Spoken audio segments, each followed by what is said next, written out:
आम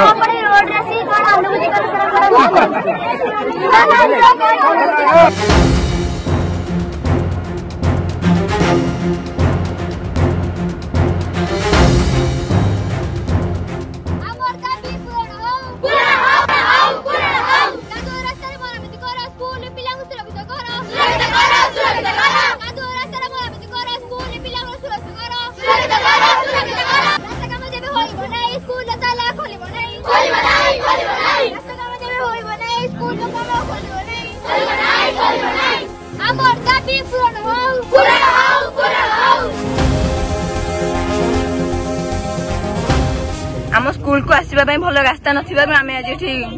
गहिछु आमे वीडियो को देलु कलेक्टर को देलु तहसीलदार समस्त पाखु जाई किंतु केही हम कथा सुनना 3 वर्ष हेला रास्ता एमती